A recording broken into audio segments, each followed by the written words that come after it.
Yo, Chad, what y'all niggas think Prince tried to warn us about, gang? Let me know something. Don't be fooled by the internet. It's cool. It's cool to get on the computer, but don't let the computer get on you. It's cool. It's cool to use the computer. Don't let the computer use you. You all saw The Matrix.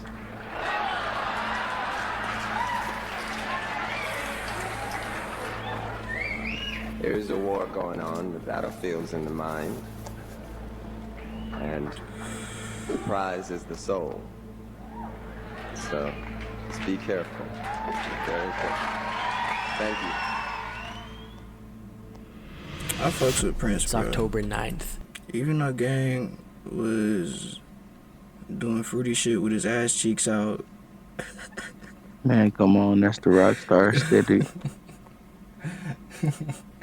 Bro, it's alright, bro. I was you didn't let me finish, bro. Bro, that nigga can't do that because nigga is Prince. I walk around like that, bro. Alright, bro. See, me personally, bro, I just feel like I couldn't. My ass cheeks is hairy and shit, you know what I'm saying? I ain't gonna can't- have the middle of. I'm gonna have the sides of it out though. Just Yeah. the cheeks, like he did. Bro, that's what I'm saying. Like he had the cheeks out, and it was thong pants. 1981. Oh no, my shit ain't finna be in 94,000 between fans my have- jump. It's like thong. It was like thong pants with ass cheeks. Like it actually was No, really just gang, like he freaked out, circles. gang. He wearing man It thongs. was two circles, like cut in like red leather pants. gathered at the Los Angeles Yeah, Memorial that's hard. Coliseum for the No, opening that's- night of the Rolling Stones tour.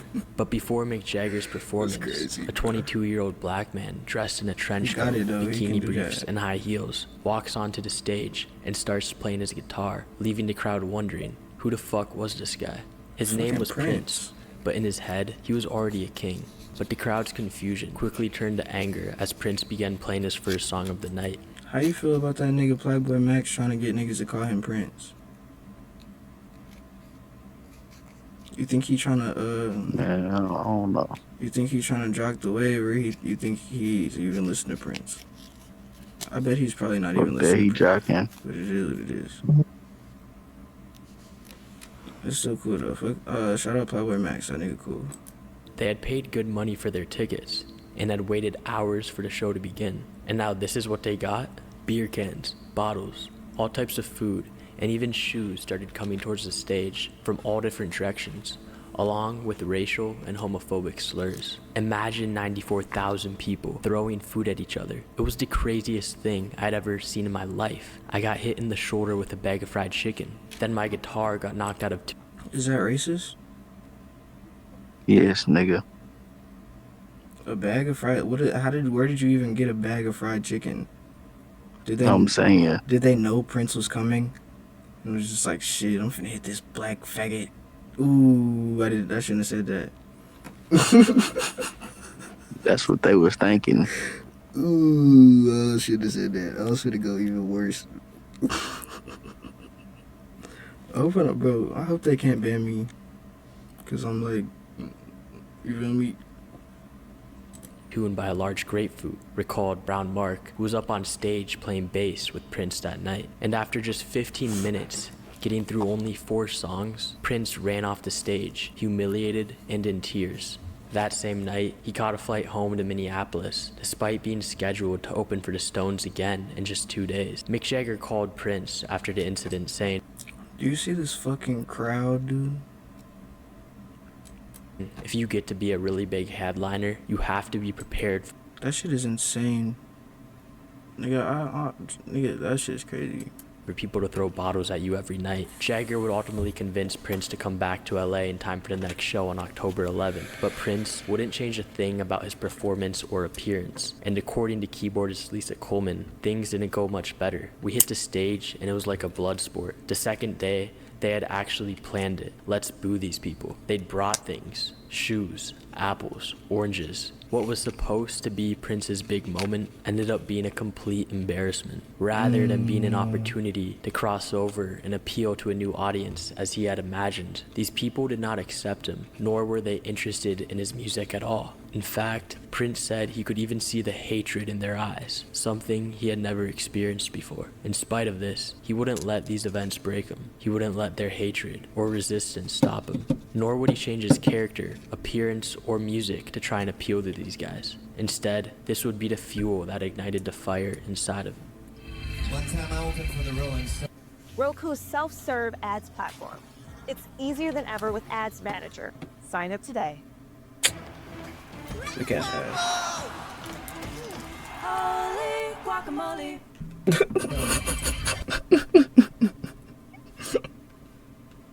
My God, bro.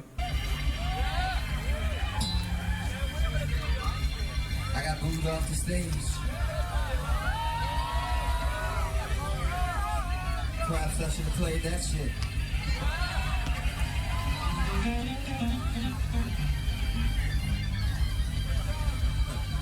Perhaps I should have played this. That nigga's so Prince swaggy, vowed he would gang. never be an opening act again, but instead of trying to fit the Perhaps I ideal should rock play star this. persona that the audience wanted, after that night in 1981, he channeled his anger into his music. I need to drink started tea. getting meaner and tougher, and you will see the attitude in the performances. He worked day and night as if his life depended on it. He had the strongest work ethic of any musician I've ever known. I've never known anyone who had a stronger work ethic.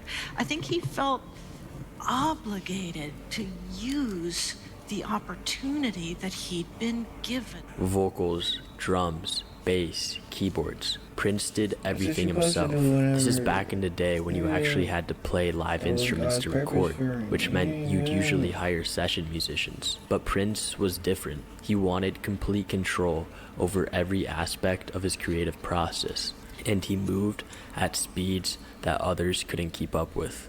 It is true, I record very fast. Yeah, he would program the drum machine or he'd play the acoustic drums, starting with just that one instrument, and then he'd come in and I'd hand him the bass and he'd play the bass, and he'd put that down, and then he'd either go to the keys or he'd pick up the guitar. He'd play all the parts, do the vocals, because this was analog tape, so he'd sing his lead vocals, sing his backing vocals, add the final stuff. I'd be mixing it as the song was coming together, and usually a day later, it would be done.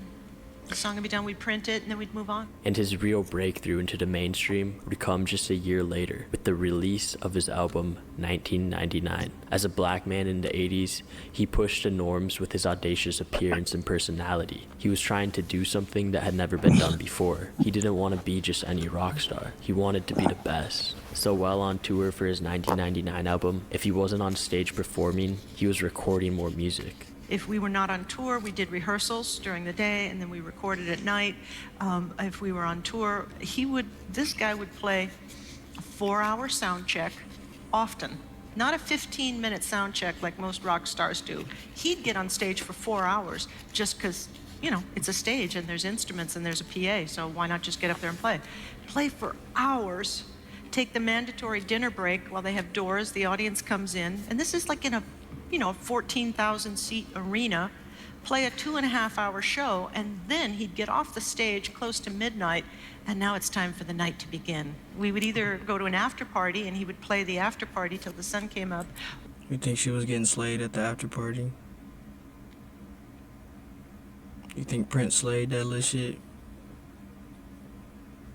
Hell no. Well, you gotta think she old now. She probably look decent, bro. She was probably doing cocaine and shit with Prince. Or we would go to a recording studio. She probably made the pants with his ass out for him. You feel me? And we would record all night until the last possible minute when we had to get on a plane or on a bus to She's go to the the next ass city. cheek Taylor. You sleep on the plane, you sleep on the bus, you get to the next city, you get on stage, and you start sound check all over again. That's what we did. That was normal life. If you're awake, you're making music. And I think he felt like, I'm young, I have a record deal, I've got a band, I got money. What else should I be doing? And in 1984, with the release of Purple Rain, he had officially reached superstar status. He had done it. He had proved that crowd in 1981 wrong.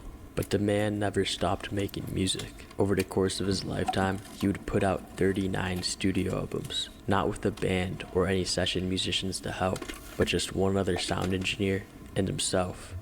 And as music entered new eras that allowed for sampling and MIDI controllers to speed up the creative process, he never stopped doing things his way. He even warned against the potential consequences that technology would have on music. One thing I think is very important, that if kids don't learn the craft of songwriting and playing real instruments and making real music, then we're going to lose this art form, and it's just going to be... Nigga. Literally, bro. Now we got niggas like Too Slimy, me. Technology based. And I don't know that there's much heart. And honestly, looking back now, he couldn't have been more right. By the turn of the century, Prince was a cultural icon, a symbol of freedom, and a resistance to the control of record labels. When I first started out, Difference between me and that nigga, I put my heart into this shit, I bro. was most concerned with freedom. And do the best I can right now. I'm trying to get better. Freedom to play all the instruments on my records. Freedom to say anything I wanted to. And after much negotiation... This nigga look like somebody's light-skinned mama that be talking on the phone all day. But it's cool to Warner Brothers Records granted me that freedom, and I thank them for that. Ever since my third album, I wasn't really taking large advances from the recording. And this one, he kind of looked like he sipped Starbucks a little bit. You like, what is this hat? I wish I could get a side profile. That nigga's low key mogging though. I ain't gonna cap. He's look maxing it like crazy. Look at this fucking damn. That nigga chews hella gum. Companies. I was recording the albums myself. He be doing the chin ups and shit like how weird ass niggas be doing. If y'all niggas be doing that clavicle shit and be on that whatever, is it red pill? That red pill shit or whatever, nigga, chuck yourself. And if you think a white person is saying the N-word is funny, laugh at ha kiki, y'all just laughing at this shit, bruh. It's not. That shit is just cringe. That shit is cringy, bro. And you should die, nigga. Just die, and nigga. And before you die, make sure you hit the motherfucking, what's that shit? The dildo bayonet, the automatic dildo bayonet. You better hit that bitch a few times before you nigga eat the barrel. You feel me? Nigga, that shit's not cool. I owned the work because I paid for it. And I did all the work. I created it, so I felt like... All 26, nigga. Every evil person, all the Mosaic ICE agents, you get hit with the dildo bayonet with the switch, nigga. Y'all niggas, It should belong to me. That said, you're dead. The companies felt otherwise, and they would always hold this contract up and say, well, you signed it. And I say, well, I understand that. It's not like I want to... I ain't gonna lie, bro. Prince kind of remind me like Hope. You know? Do you get it? I feel like you put Hope next to Prince and put them in the same fit. Hope could be like a stunt double. Leave. I just want to, talk about this thing and see if we can't make it more fair. Of course, they wouldn't change, because if they changed, they wouldn't really exist. And that's kind of the situation we're in right today. They're not going to exist much longer. He became one of the first artists to own his master recording. Think he got buffs on? Those ain't buffs, but they look like some Cartier glasses. My nigga Prince from Detroit. And once his contract with Warner Bros. Expired in 2000, he began to pioneer the start of independent business models for artists. He started up his own record label and was an early adopter of online music distribution. Kids today, I mean, they're so talented and sophisticated. I mean, they can create their albums on laptops. They can do the artwork themselves. They can deliver it through the internet. It can be their own distribution service. I mean, what do we really need record companies for? I mean, really. Let me, nigga, damn, nigga. God, nigga, she sneezed. Everybody in this vicinity is gone, nigga. She's losing an elbow and a leg. She's losing her thigh meat, nigga. She's losing that pistol grip chin she got up there, nigga. Everybody's done, nigga. Her shit is blown, nigga. That's a goddamn atomic bomb on her He shit. knew how evil record labels Just could waiting be, to and he explode. wasn't afraid to speak out on it. Outside of music, Prince used his platform to speak on topics that impacted society as a whole. Is it distant? If that's somebody, mama, I'm sorry, gang. Your mother is beautiful, and I wish I could give her nose a hug. Integration going on that we really have to address. Our values have been lessened to a great degree. I think that we should address this as a community as to what it's doing to the culture. People can say all they want to, that there's no reason for these kids to listen to music and then go shoot somebody. But, you know, there's something that's triggering. Gang look like a vampire in this. Look, he pretty Prince vampire. These buttons. Just how he warned of the potential negative outcomes that technology would have on music, he also warned about the implications that the internet could have. And those words he said way back in 1999 couldn't be more relevant today, as social media controls so many of our lives. Prince would even famously refuse to have his music up on YouTube. He wanted complete control over his image and how he was presented, and this refusal may have contributed to Me too, gang. Nigga, fuck putting my shit on YouTube, nigga. Fuck SoundCloud, nigga. I want them dollars, gang. Give me the money on, so I can give it back to the people. why younger generations aren't always familiar with who he was. How do I make something that Prince would drink milk out of, you know? Wait, what'd you just say? Like, how do you make something that Prince would drink milk out of? Prince musician, what's his last name? It's just Prince. Prince, okay. You know what I'm talking about, Prince from Minnesota? No. Oh, Prince. I mean, I've heard the word. Nigga, Mr. Beast don't know Prince? Richest man in the game don't know Prince, bro? I guess he's too busy to making dollars. He doesn't really have time to make music or listen to music. But still, gang. Little Red Corvette. Yeah. You know that song? He's a musician, but Okay, purple. okay. He was like a purple guy. Got it. But we should remember who he was, because although he left us too soon, his legacy lives on, not only through his music. Nigga, I remember the day he died, bro. Nigga, I was at a field trip. Nigga, we went to the, damn, what's that shit called, bro? You know what I'm talking about? Like I'm not gonna say that. I think it's like the Chickasaw Reservation or something. They got like little restaurant and shit in there, nigga. And like, it's like, I think that's where we went. Either there or the zoo. One of the two, and that's the only fucking field trips we had at school. Fucking shit was broke. Anyway, nigga, I remember I seen that shit on the motherfucking, the TV at Carl's Jr. with my mom. I'm like, damn, Prince. And my mom's like, what are you talking about? I'm like, Mama, Prince just died. I'm a little ass kid, by the way. I'm like, Mama, Prince died. Look at the TV. She said, damn. And then we listened to Prince all the way home. music, but through his one-of-a-kind persona. After that night in 1981, when he got booed off stage, he never changed who he was. Rather, he stayed true to himself, never conforming or trying to please anybody. He guaranteed his success by outworking the entire industry, and once he got to where he wanted, he still wasn't satisfied.